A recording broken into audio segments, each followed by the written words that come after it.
welcome back to Beyond the Max. In today's video, we're taking a look at Transformers Studio Series 86 Jazz.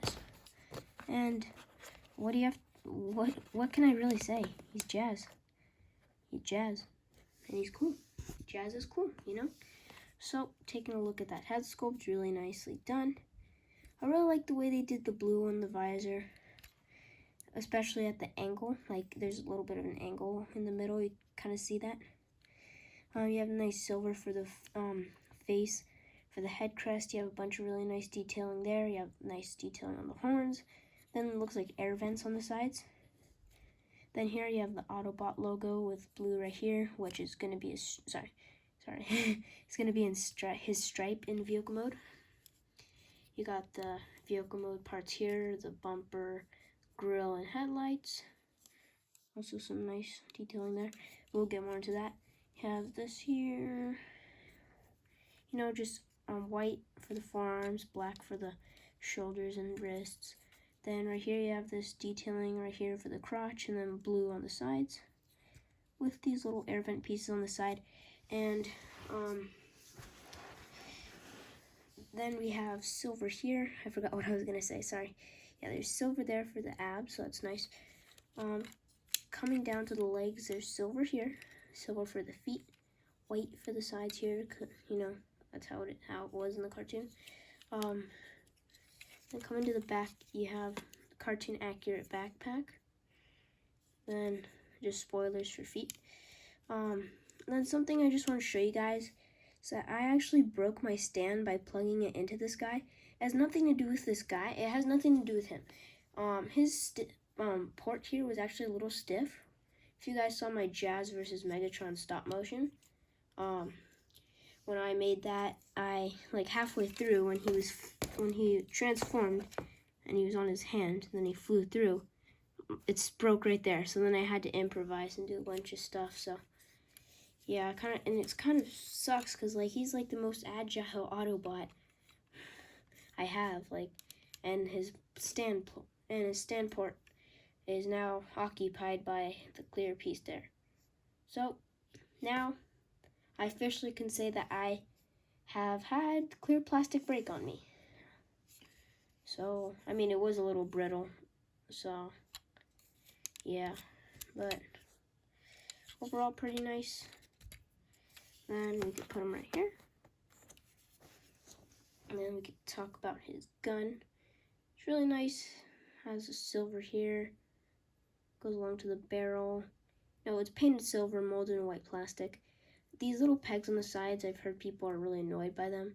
To be honest, it doesn't bother me because it's animation accurate. So, I mean, if they just plug them on there just because, yeah, I'd be pretty mad. But they're accurate, so I mean, it would have been nice if they painted them silver to make it more accurate. But you know, they tried their best. So you could plug in his gun here. And then that leads us to blast effect compatibility. So there are a few places where you could plug blast effects in. Obviously the end of his gun, as with the rest of the 86 line. So that's pretty cool. He also has these ports on the bottom of his feet. It's like, yeah, or like kind of on his toes. So yeah, he could fly if you wanted.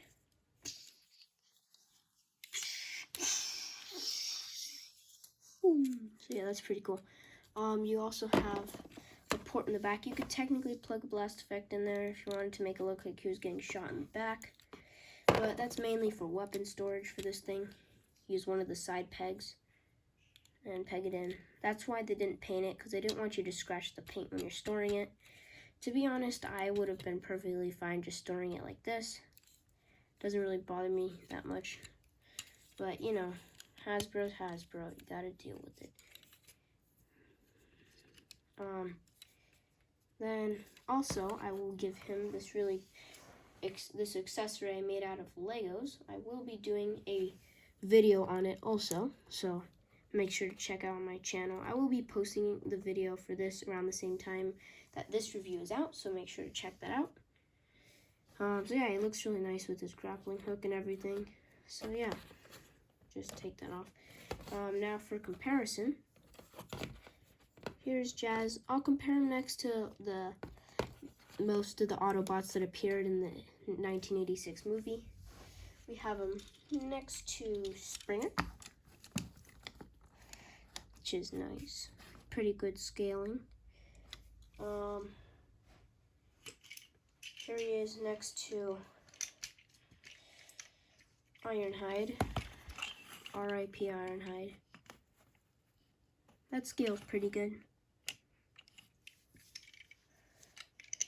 And just really quick mentioning R.I.P. Ironhide. From my Megatron Cybertron's Greatest Gladiator stop motion, it hit, last time I checked, 3.4 thousand views, guys. That's insane. That's like more than half of my total view count on throughout all my whole channel. So that's insane. Thank you guys so much. So yeah, I just wanted to mention that when I brought out Ironhide. Here we have him next to RC. And he's a little bit taller than RC. So he's a pretty tall deluxe, to be honest. Because, I have multiple, for example, even though Siege Hound, yeah. I'll just bring up Siege Hound really quick, even though he wasn't in the movie. He is pretty small. This is usually the average deluxe size, so he's pretty big. About the same size as RC. Not as big as Ironhide, but still pretty big. Here he is next to Ultra Magnus.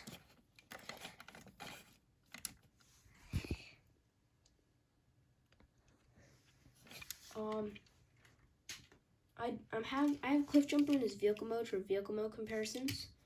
So yeah, he'll see his buddy in vehicle mode. But since right now my Optimus Prime's not accessible, I'll just compare him next to Nemesis. You know, Siege and Earthrise, same scale, essentially. So yeah. Well, just one more, you know. Here he's next to Megatron. Alright, so without further ado, let's move on to transformation. Obviously remove the gun. Flipping the hands on either side. Now you're going to rotate the biceps outward, like so. Then you're going to flip in the toes, like so, like all the way up. Then you're going to flip the fenders up, like so, this side and this side. And once you do that, come to the back, open up these doors, flip this piece out on a double hinge. I totally got that wrong in my unboxing. I thought it just flipped in. I didn't know it was on a double hinge, but so there's that. I recommend when you flip out this piece though, that you don't have these doors fully open, because you can see it scrapes. Usually I have it half closed like this, because it has more clearance, and then I open the doors fully. So it gives a little more clearance. Just make sure the head is straightened out so it doesn't scrape. Forgot to mention that. You want to straighten out all the limbs before transformation. This ab section, you'll just untab this piece from the abs. Bring this all the way up. Now what you're going to do is make sure it's flipped all the way in. As you flip this down and around, I'd say the most annoying part about the transformation, oh, sorry, I'll flip this up. The most annoying part about the transformation is when this thing, you accidentally press it in sometimes. It gets really annoying. So just try not to press that in. If it does happen, usually you could just press it back with this. But usually when it's more annoying, because you could obviously do it like that, is when you flip in the hands. But now I do that after. So yeah, you're going to basically take this section. Try to keep this here and just take that section. Because if you try to move that with the whole thing, that's not how it transforms. You just want to move the ab section around and keep everything the same. Now you're going to tab the legs together. Untab them from the knee pegs. Bring them forward. And I just realized I forgot articulation. Don't worry, I'll go over that in my final thoughts. Flip this over to this side. It's always something I'm missing. Then once you do that, you are essentially going to just bring this forward, down, and bring this. You're just going to want to tab this in right here. Yeah, just tab it in. Nope, come on.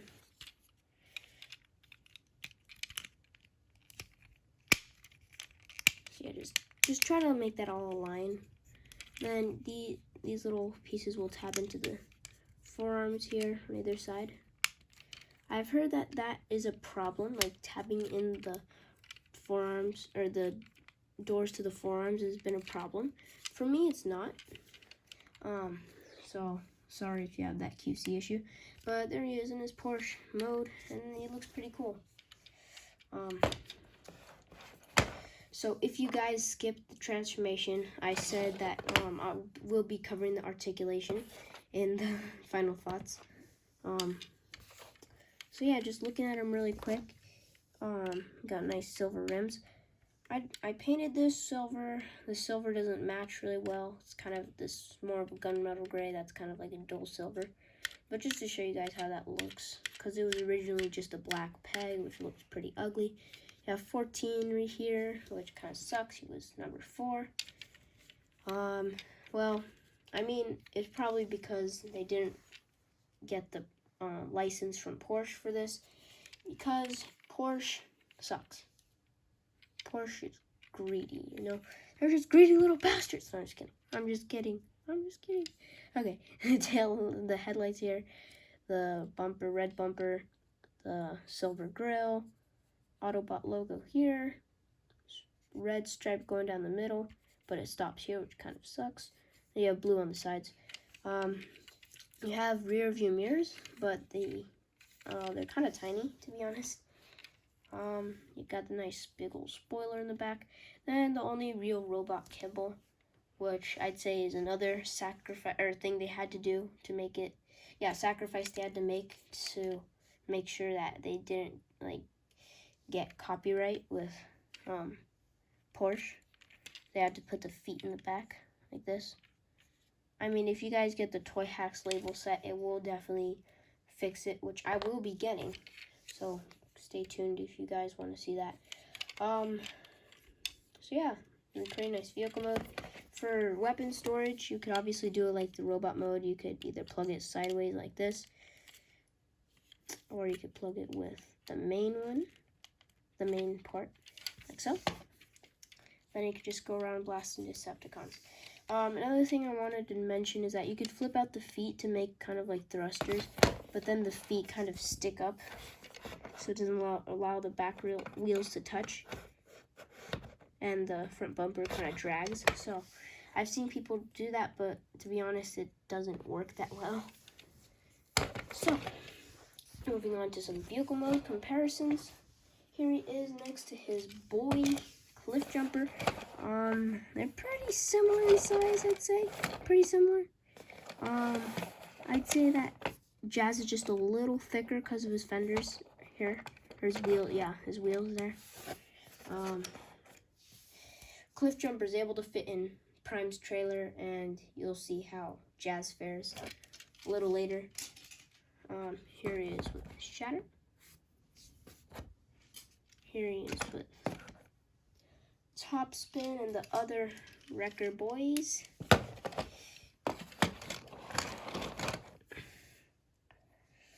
So yeah, they're definitely taller, wider, and longer than Jazz.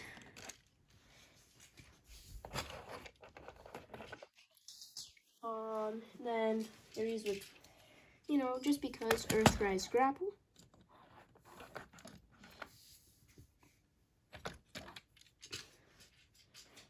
Earthrise, or Netflix Wheeljack in this case. Let's take this off. Studio Series Helicopter Dropkick.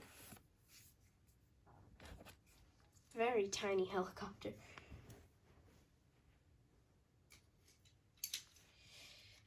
Studio Series 13 Megatron.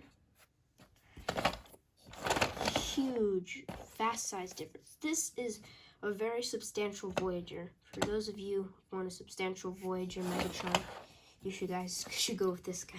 And it's not saying that Deluxe Class Jazz is bad or anything. I mean, okay, just one more comparison before I keep talking.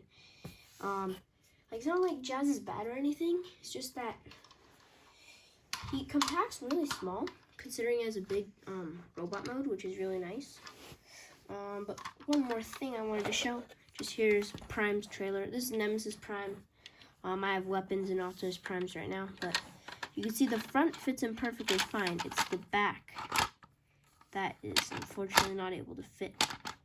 If it weren't for these fat things, it could fit easily, but nope, they gotta be there. That's the best you're gonna get, but you know, it's okay. I don't think Jazz would be the one to just chill in Optimus's trailer and let everyone have fun. So, it's okay, in my eyes. Alright, let's transform him back to get into articulation and final thoughts, because I forgot articulation. So you're going to want to open the doors here, which will untab it from the tabs here. You're going to bring the arms up and out.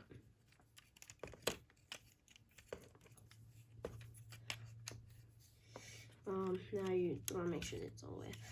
You're going to untab this piece here. And be very careful, because I forgot to mention this whole piece, this whole roof section from here to here is all clear plastic, so be very careful. The doors aren't, but all this hood section is, so be careful with that. Then you're going to also kind of double hinge this away from the hood of the car. Like so. Then you are going to make sure that it is still flat when you flip this hood, this hood piece in, and you flip his head out. You want it to be completely flat, because if it's not like this and he's like standing up, it will scratch against the roof piece. For a while I was wondering, what am I doing wrong? But then I realized, oh, I have to do it while he's laying down still. So yeah, like that. If you want, you can flip out the hands now. Couldn't hurt to flip out the hands. Then you're going to uncompress the legs, or I recommend untabbing them. It's a lot easier than just bring them back down on the double hinge and tab it in here.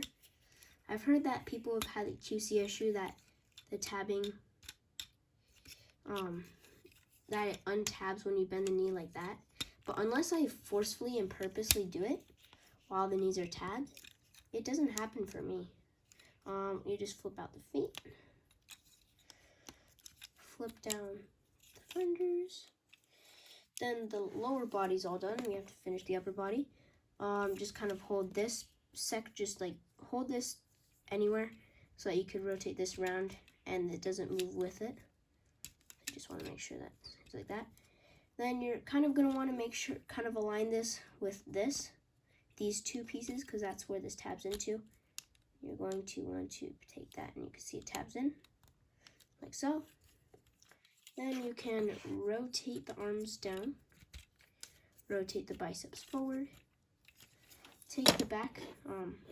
Again, I recommend half closing them like this, so that it allows for clearance. Oh, what did I do? Just double hinge this down, like so.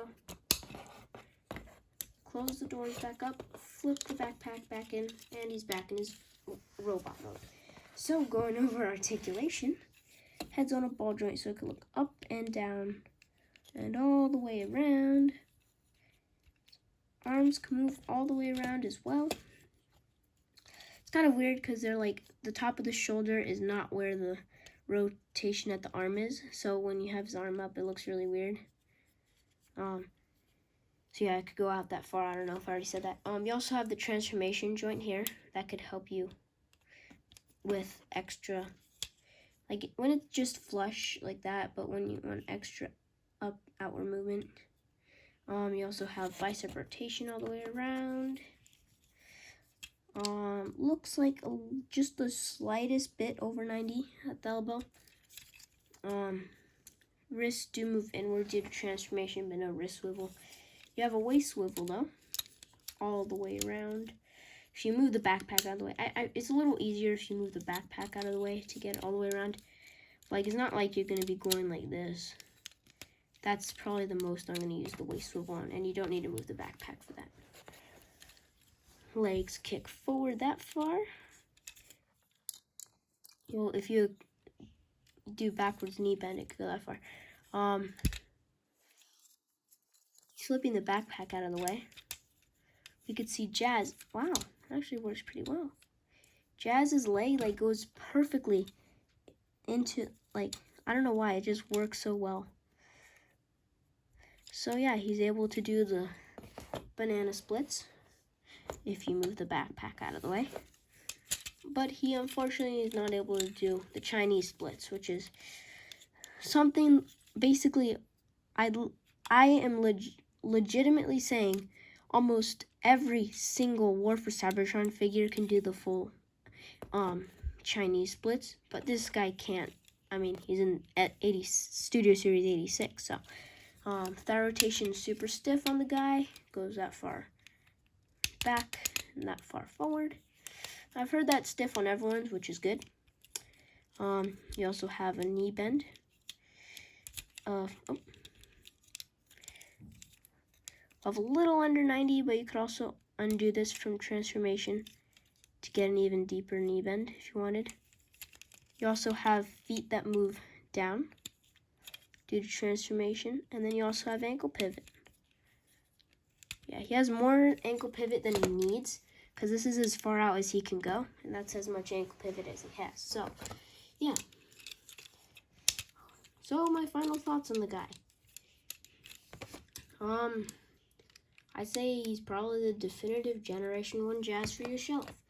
If you're more of a movie fan, he's obviously probably not your style, but considering he's in the Studio Series, considering he's in the Studio Series line, I mean, Bayverse fans, you might maybe want to try it. I mean, it's not that much different from the movie version since they kind of tried to base it off of G1 Jazz.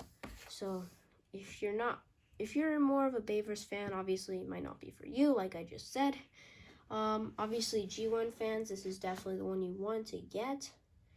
Don't have a Jazz, I definitely recommend this one 100%. Don't have a Jazz, get this Jazz now. What are you doing with your life? Anyway, I hope you guys enjoyed. If you did, please subscribe. There are like 80% of you that are not subscribed, so please do. And if you even watch to the end of this video, you're a legend. You are a legend. So my rating for this guy, there isn't really anything specifically wrong about him. The only complaint I can really have is the feet in the vehicle mode are just sticking out a little bit. But other than that, there's nothing I can really complain about. So this is probably going to be my first 10. 10 out of 10. Nothing to complain about. Everything feels good. He feels high quality, even considering the roof is clear plastic. Yeah, I really like this guy. So if you guys have him and you enjoy him too, please comment below. Let me know. I really like talking to you guys down there. Also comment below if you are considering getting this guy, if you already have a Jazz, you're thinking about getting him. Anything, I could probably... I just really like talking to you guys. It's great to talk to people with the same interests, you know? So, yeah. Hope to see you guys in the next one. Have a nice day.